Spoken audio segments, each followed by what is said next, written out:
Baik, kita beri tes dulu. Satu putaran, satu panelis. Sekarang ke Bung Arief Zulkifli, yang biasa nih kalau tempo tajam, enak dibaca dan perlu. Pertanyaannya adalah, dalam banyak kasus sekarang ini justru elemen-elemen dari partai politik menjadi sumber masalah di dalam kabinet.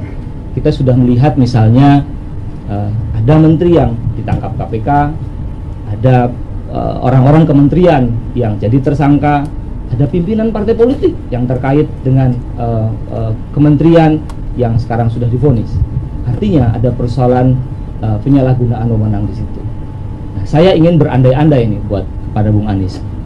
Pengandaian pertama adalah jika Partai Demokrat memperoleh suara yang signifikan sehingga bisa mengajukan calon presiden secara independen sendirian, atau katakanlah membangun koalisi terbatas. Itu satu. Dan kedua, jika Bung Anies kemudian terpilih menjadi presiden Indonesia melalui proses itu semua. Pertanyaan saya, postur kabinet yang seperti apa yang Anda bayangkan akan Anda bikin?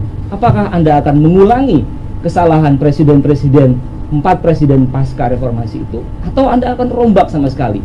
Anda akan memasukkan orang-orang baru, Anda akan memasukkan profesional misalnya begitu, sesuatu yang Anda himpun dan Anda kumpulkan selama ini melalui proses Indonesia Mengajar, mengumpulkan orang-orang baik. Itu satu.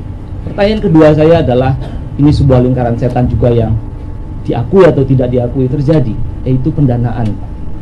Pendanaan kampanye, pendanaan pemilu, pendanaan partai politik. Kita tahu semua bahwa seorang kandidat yang memperoleh suara yang signifikan dalam versi survei akan dengan sendirinya didatangi oleh orang-orang yang dalam tanda kutip membantu pendanaan. Tapi pada ujungnya di akhir proses seleksi ketika dia terpilih, yang datang adalah orang-orang yang menyodorkan proposal untuk meminta return atas apa yang sudah diinvestasikan. Bagaimana Anda menyelesaikan persoalan ini? Terima kasih. Iya, kita beri aplaus dulu sebelum dijawab. Silakan. Ya. Terima kasih, Bung Arzul. Begini, soal elemen partai. Kabinet yang akan saya bentuk adalah kabinet yang berisi orang-orang kompeten. Orang kompeten. Dan justru ingin mendorong wajah baru Indonesia.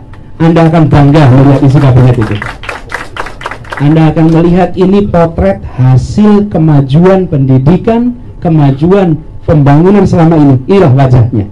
Mereka yang sudah berada dalam posisi mudah-mudahan selesai dengan dirinya, berada di wilayah publik bukan untuk mencari kepentingan private, tapi berada di wilayah publik untuk mengabdi bagi kepentingan publik. Karena memang republik ini didirikan untuk kepentingan publik, namanya saja republik. Nah, ini nomor satu, jadi kompeten. Kemudian yang kedua, mengenai partai atau tidak partai. Ini terkait dengan persoalan yang kedua sebenarnya, persoalan pendanaan. Pendanaan kan terkait dengan itu. Saya ingin memastikan bahwa isi kabinet itu orang-orang yang kompeten, dan di sisi lain pengelolaan partai harus ada pendanaan yang jelas.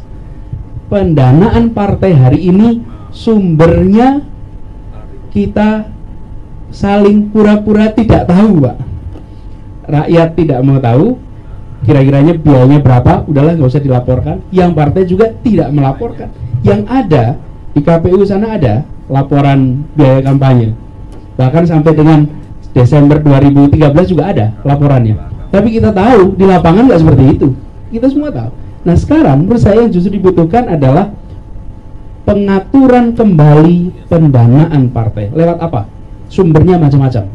Tetapi salah satu sumber yang harus difikirkan adalah pendanaan dengan menggunakan dana dari negara. Dan partai kemudian harus melaporkan secara reguler, secara transparan. Ini bukan hal baru, di banyak negara sudah dilakukan. Tetapi yang harus dibereskan adalah partai juga harus menjadi institusi yang governance-nya baik.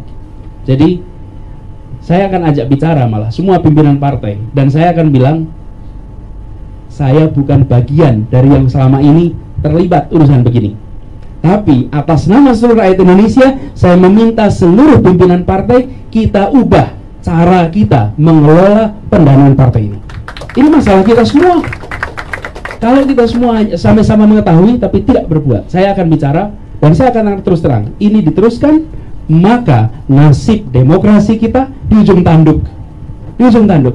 Dengan keterbukaan informasi, maka kita akan tahu sebenarnya dari mana. Nah, begitu itu dibereskan, maka kabinet tidak lagi menjadi jalur untuk mendapatkan sumber-sumber pendanaan politik.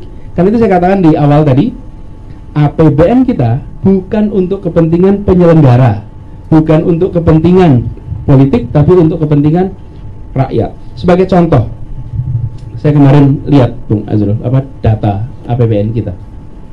Itu biaya perjalanan dinas itu angkanya dahsyat. Dahsyat betul angkanya. Biar saya nggak salah kutip ya. Saya lihat angkanya.